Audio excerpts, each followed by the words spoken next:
ഈ പ്രപഞ്ചത്തിലുള്ള എല്ലാ വസ്തുക്കളും ഒരു മോഷ്ടാവിന്റെ കണ്ണിൽ മോഷണ വസ്തുക്കളാണ്. അടിസ്ഥാനപരമായി എല്ലാ മോഷ്ടാക്കളും സൗന്ദര്യ ആരാധകരാണ്. കവർന്നെടുക്കാനുള്ള ആസക്തി നമ്മളിൽ ഉണ്ടാകുന്നത് അതുകൊണ്ടാണ്. ഒരു കണക്കിന് നമ്മളാണ് മക്കളെ യഥാർത്ഥ സോഷ്യലിസ്റ്റുകൾ. നമുക്ക് കൊട്ടാരമെന്നോ കുടിലെന്നോ വ്യത്യാസമില്ല. നമുക്ക് വേണ്ടത് കൊട്ടാരത്തിലും കിട്ടും, കുടിലും കിട്ടും. ഒരു നാട് ഭരിക്കാൻ വലിയ കഴിവൊന്നും വേണ്ട, പക്ഷെ ഒരു നാട് മുടിക്കാൻ കഴിവ് വേണം. ആശാനെ, പ്രധാനമായി എന്തൊക്കെ ആയുധങ്ങളാണ് ഈ ജോലിക്ക് കയ്യിൽ കരുതേണ്ടത്? കല്ല്, കത്തി, കമ്പി, ചുറ്റിക, ഇഷ്ടിക, കോരിക, പല്ല്, പുല്ല്, എല്ല്, എന്തിന് ഒരു കഷ്ണം നൂല്, ഒരു സൂചി പോലും നമുക്ക് ആയുധങ്ങളാണ്. എന്ത്, എവിടെ, എപ്പോ, എങ്ങനെ പ്രയോഗിക്കണം എന്നുള്ളതാണ് പ്രശ്നം. ഇതെന്താണ്? ബ്ലേഡ്. ക്ഷൗരം നടത്തിയിട്ട് വേണോ ഈ പണിക്കിറങ്ങാൻ? താടി മുഖേന പിടികൊടുക്കാതിരിക്കാൻ മുഖക്ഷൗരം അത്യാവശ്യമാണ്. ഇത് വലിയൊരു ബ്ലേഡിന്റെ ചെറിയ ചെറിയ കഷ്ണങ്ങളാണ്. ഇതിലൊരു നിസാര വസ്തുവായി കാണരുത്. ലക്ഷം രൂപ സൂക്ഷിച്ചു വെച്ചിട്ടുള്ള ഒരു തുകൽ സഞ്ചി അറുത്ത് കീറാൻ ഇവനൊരു കഷ്ണം മതി. ഇതിനെ ഇങ്ങനെ വിരലുകൾക്കിടയിൽ ഒളിപ്പിച്ചു വെക്കണം. കണ്ടോ, ഒരേ ഒരു തലോടൽ, സംഗതി ക്ലീൻ. നിരന്തരമായ പരിശീലനം ഇതിനാവശ്യമാണ്. ഏകാഗ്രത കൈവെടിയരുത്. മോഷണം ഒരു കലയാണ്, ശാസ്ത്രമാണ്.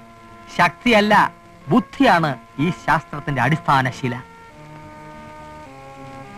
മോഷ്ടിക്കപ്പെടേണ്ട ആളെ തിരഞ്ഞെടുക്കുന്നതിന് നമ്മൾ അവന്റെ മനസ്സറിഞ്ഞിരിക്കണം. ആകാശം നോക്കി നടക്കുന്നവൻ, ഭൂമി നോക്കി നടക്കുന്നവൻ, പകൽക്കിനാവ് കാണുന്നവൻ, പെണ്ണുങ്ങളുടെ വായി നോക്കി നടക്കുന്നവൻ, ഇങ്ങനെയുള്ളവരെ വേണം നമ്മൾ തിരഞ്ഞെടുക്കാൻ. അവർ കാശ് കൊണ്ട് നടക്കുന്നവരാണോ എന്ന് നമ്മൾ അറിയണം. അതെങ്ങനെ നമ്മൾ അറിയും? അത് നമ്മൾ ആളുകളെ വിളിച്ചു നിർത്തി നിങ്ങളുടെ കയ്യിൽ കാശുണ്ടോ എന്ന് ചോദിച്ചാൽ മതി. എവിടുന്നാണ് വരുന്നത് കരുത ബുദ്ധിയില്ലാതെ? Silence please. മോഷ്ടാക്കൾക്ക് ഡിസിപ്ലിൻ അത്യാവശ്യമാണ്. നമ്മുടെ ജന്മശത്രുക്കൾ പോലീസാണ്. അബദ്ധവശാൽ പോലീസിന്റെ പിടിയിലെങ്ങാൻ പെട്ടുപോയാൽ നമ്മൾ അതിവിനയ കുനിയന്മാരായി അഭിനയിക്കുക. മറിച്ച് ആക്രമികൾ മറ്റു വല്ലവരുമാണെങ്കിൽ ഈ ബ്ലേഡിന്റെ കഷ്ണങ്ങൾ വായിക്കകത്താക്കി വെച്ച് ആക്രമിയുടെ നേർക്ക് ശക്തിയെ തുപ്പുക. അവന്റെ മൂക്കും കണ്ണും ഒക്കെ കീറി അതോടെ അവൻ ഔട്ട്. അപ്പോ ഒറ്റ തുപ്പിന് ഈ ബ്ലേഡ് കഷ്ണങ്ങൾ പുറത്തേക്ക് വന്നില്ലെങ്കിലും ഒഴുകിക്കളയ, അതോടെ നീ ഔട്ട്. മോഷണം നടത്തുന്നതിനിടയിൽ ആകസ്മികമായി ആക്രമണം ഉണ്ടായേക്കാൻ ഇടയുണ്ട്.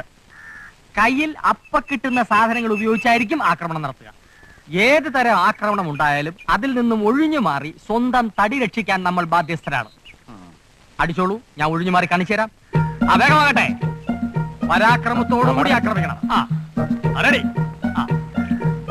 അടിക്കട്ടെ. ഓക്കെ, കണ്ട ഒഴിഞ്ഞു മാറിയത്. ഇനി രണ്ടുപേരും ചേർന്ന് ആക്രമിച്ചു.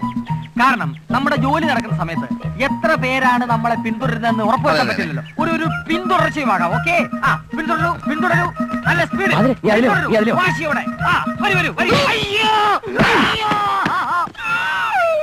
എവിടെ നോക്കിയാണ് അടിച്ചത്? അല്ല, ആശ ഒഴിഞ്ഞു മാറുമെന്ന് പറഞ്ഞു.